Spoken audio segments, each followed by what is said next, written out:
humans, and welcome back to another episode of RD2H Road to Happiness. In fact, the first episode of 2026, we were bringing in the new year. We were getting all our momentum from last year, and we were dominating in 2026.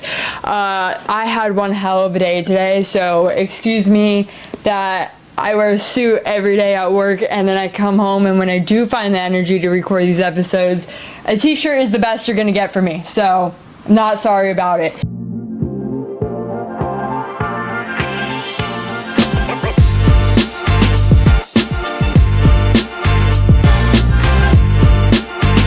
But I'm trying to keep myself more accountable this year in every aspect. You know, we've already had the ego death. We've already, built the momentum. We've already gotten some of the recognition. And now is the time to take all of that just straight, pure drive and channel it to take it to the next level. So one thing I'm going to implement this year is book of the month on this podcast, because if you want to be successful, one of the most you cannot avoid it, traits is a thirst for knowledge. Knowledge is success. We don't know what we don't know.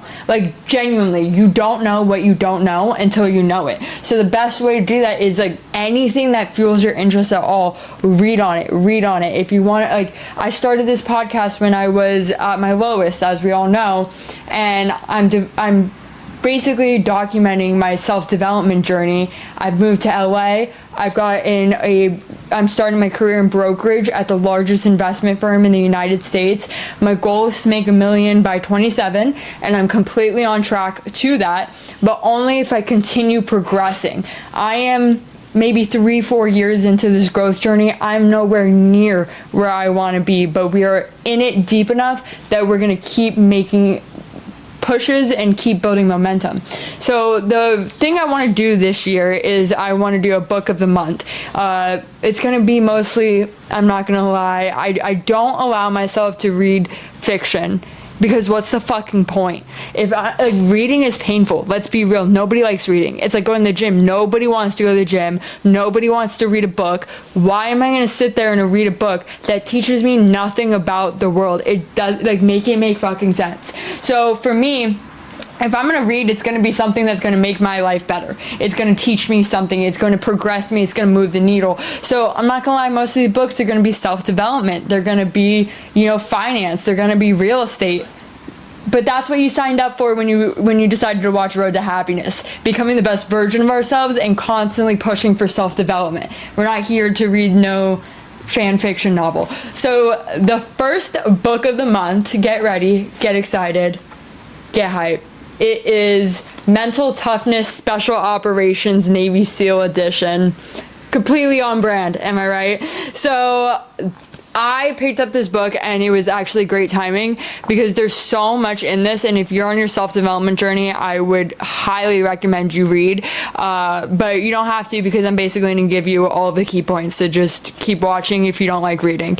But the very first thing that stood out to me was talking about fear and stress symptoms. Not fear and stress in our mind, but fear and stress, our body, our mind, body, and soul are different. We know this. But the symptoms that your body gives as a result to fear and stress, which I was unaware of, and I definitely have every single symptom. And so I had a moment last week where I was like, okay, things are getting a little overwhelming, but mentally I'm fine. I'm calm in the brain. I know that everything's fine. I know that it's just a bump. I mentally, my thoughts are telling me everything's fine, but my body's reacting differently. When I get stressed, I tear up. Sue me. So I like to say my eyes literally leak because I can't control it, and in the brain I'm like, dude, it's not that bad, we're fine. Everybody thinks that I'm upset, and in my head I'm like, I'm not upset, but my body is literally showing that I'm upset, and it's you can't hide it. Your body has symptoms. Mine is my eyes leak, or I just get really frustrated and I can't help it, and it's my body and my mind are not on the same page. Turns out, and same thing when I'm doing work, because I work nonstop, I'm a rookie in brokerage, I'm getting these adrenaline boosts, and I feel like I'm on top of the world, and then I crash. Turns out through stress and fear as a flight and fight response, which this book told me, and it's clicking, okay? It's finally fucking clicking. My body has been running on pure adrenaline and cortisol. Just pure adrenaline and cortisol. And what that also does is it suppresses my appetite, which is why I can't fucking eat. And when I do eat, my insulin spikes. And then I just like, I feel like crashed out, like all my energy is gone because my body thinks that when I eat, it's okay to go out of flight or fright mode. I always say that badly. Flight or fight mode. So what's happening is that I'm under an immense amount of pressure and stress, and honestly fear that I bet my whole life and put that shit on red, and I haven't seen the bet go through yet. So even though my mind is like, oh, we're good, like, you know, we're good, you know, we've been here, you know, we could do this, my body and my unconscious, that was another thing the book talked about, my unconscious hasn't seen the results and the consistency for me to feel safe. But my conscious brain feels safe. But my unconscious brain is like, yeah, mind, my body and my unconscious are like, hey, brain, you're telling us everything's gonna be okay, but like, you've done nothing for us to prove that it's gonna be okay. Like, your body hasn't moved and done the reps for it to listen to your mind when your mind is telling you that everything's gonna be okay. So one of the biggest things that the book woke my eyes up to is that when you're super stressed out, you're excited and you feel like you're on top of the world, and being overly excited about things is a signal of stress. I get so hype. When I close a meeting, I get so hype. When I like move a needle at work, I get so fucking hype to the point where it's like, it's not normal. And I didn't realize that, and everybody's like, you're intense. And I'm like, yeah, that's just how I run. No, it's a fucking stress symptom. Mic drop right there. And so it teaches you how to combat that like a Navy SEAL, because Navy SEAls are human. They're gonna feel stress in combat. They're gonna feel fear when, you know, they're being shot at. It's not the absence of fear, it's controlling it. It's understanding the symptoms and being able to pivot when you feel those symptoms and know that that's not, you're not just superhuman, bro. It's adrenaline and stress, and your body's running off adrenaline and stress. And those war pictures where they're like just cheesing and you're like, that is creepy as fuck, it's stress. It's a stress symptom. So it turns out I diagnosed myself and now I can cure myself. And so one of the big things in the book, which I implemented today, and I had one hell of a fucking day, is quantitative tasks. So Navy SEALs, when they're going through boot camp, they are only thinking about one task at a time.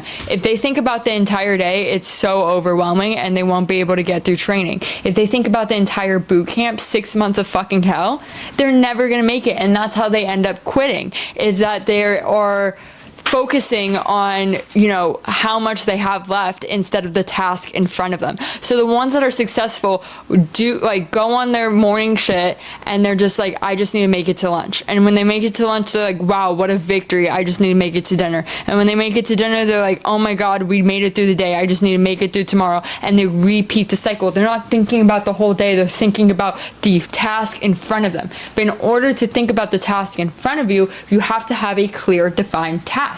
So what I did, and I'll put it right here so you guys can see it, is I literally broke down my schedule for the entire week this week into time blocks, so they're time sensitive, and quantitative. So they're pass or fail goals. I either did the task and I passed, or I didn't do the task and I failed. And it's that simple. And I did it in a way where the goals were achievable. Because if you set your goals too high and you can't achieve them, then this whole chart here doesn't fucking matter. So I made them like what I know that I can do as a baseline in an hour, and like I've done this skill before. For example, calls. I know that I can make 25 calls in an hour. That's my average. I can make 25 calls. So for every time block, it's 25 calls, because I know that's doable and I've done it. And so on. Emails, 3, very small amount for a 30-minute period. That's 10 minutes in an email. That's doable. I know it's doable. So I built my chart like this, my calendar. Today was the first day I implemented it, and oh my God, I had better results today than I probably had the whole 6 months I've been in brokerage. And not only did I hit my goals, and here I'll put the results here. Not only did I hit my goals, but I excelled. I exceeded every single one of them. Literally dominated every single one of them. And one of the big things for me was I got to that 3rd call block. I was like, dude, I can't make any more calls. I'm done. I can't. I went to the bathroom. I thought about this book, Navy SEAL Operations, and I said, I'm not asking you to hit 100 calls in a day. I'm not asking you to, go crazy top of the call chart. What I'm asking you to do right now is 25 more calls in the hour you have. That's all I want. I want 25 more calls, and you can call it a day. And when I broke it down in my mind like that, I was like, I can do 25 calls. But it wasn't, oh, I've already done 60. Oh my God, I'm doing 80 today. It was focusing on that one task I had planned out for myself and that one goal. I can do 5 more calls. I know 25 calls isn't a lot of calls. I know I can do 25 calls right now. And it's not, oh, but I already did so much, and I already did this, and I have this to do, and blah, blah, blah. Not focusing on what I did earlier in the day, not focusing on what I have to do at night. Just right now is an hour time block for 25 calls, and 25 calls in a block is doable. And I did it. And that was just mind-blowing. Your mind will take as much time to do a task as you allow it, and it will negotiate with you if the task goals are too broad. So when I walk into the office, I'm like, I'm gonna make 100 calls today. I make 75 and use the entire day, and I'm like, dude, I'm tired and I did enough, and I go home. Today, I walked in with a clear plan, clear goals, pass or fail, which was more than I even planned out for myself to do. I also sent 17 mailers. I sent 16 emails. I databased 26 properties, and I attended 3 meetings. Why? Because I had pass or fail goals, and I only focused on the one that was in front of me. And oh my God, this book just literally changed my life. Not only am I realizing that my body's reacting to fear and stress that I didn't even know on a biological level, producing adrenaline and cortisol, which, like, in a grand scheme of things, what it does is it sends oxygen to your blood to open your blood cells, widens your pupils, puts you on more alert, uses energy that is stored so you don't need to eat and you feel like you're on top of the world. It's putting you in a state of survival. And so I've been living in a state of survival for God knows how long, probably fucking years. And I'm just now realizing that it's a biological thing that I now understand, because you don't know what you don't know until you know it. And not only that, but how to fix it, how to get the most success out of myself, because it's not pushing out of force anymore. I can't do that anymore. I'm past that level. Now it's containing the energy I have for maximum output. And so that's going to take different strategies. That's going to take pivoting. That's going to take different mindsets. And the best way to get there is to start fucking reading. So I'm going to keep this episode short because I always like to talk for an hour, and I think I got the main 2 points that I wanted to get out on this episode. But dude, you can't read enough. I can't stress that enough. A thirst for knowledge is the key to success. Knowledge is power, and the more that you understand, not only about the world, but about yourself, about how our biology works, about our stressors, human psychology, then you can manipulate your own brain to do whatever the fuck you want. And once you can get your body and brain to do whatever the fuck you want, you can literally be whoever the fuck you want. You can create whatever reality you want. You can, like, literally conquer the world. Anything. You could do anything as long as you get your mind and your body on the same page. And again, it's not an overnight process. I'm still working on it. I'm in year 4. I'm nowhere near where I need to be. My body fucking hates me. I'm not even a cat. My body hates me. My mind is my friend. I'll give that, but it lies. And I'm my own psychologist. So, like, being able to reverse engineer the way that I'm thinking, why I'm thinking it, the way my body's reacting, the unconscious responses to stress and fear and overworking and this and that I'm not aware of, the more that I can pivot and adjust my daily actions to get to the goals I want to get to. So that's where I'm going to end this episode. I think it was a pretty good episode, if I do say so myself. And if you're serious about it, bro, go buy this book. It's literally $12 on Amazon. Special Operations, Mental Toughness. There is nobody that could get you to the person that you want to be. It's literally your choice. Do you want to learn the lesson? And do you want to become, fucking a killer? Or do you want to stay mediocre and who you are right now? Because in order for us to become the type of person that is just dominating and, successful and fulfilled and on our road to happiness, it starts with ourselves. It starts with our mind, and it starts with getting to that next level. So love you guys, and I'm really happy I recorded this episode. If I didn't do it right now, it would have never happened. I'm literally so tired. But I will see you for another episode as we continue 2026 building our road to happiness. Love you guys. Bye.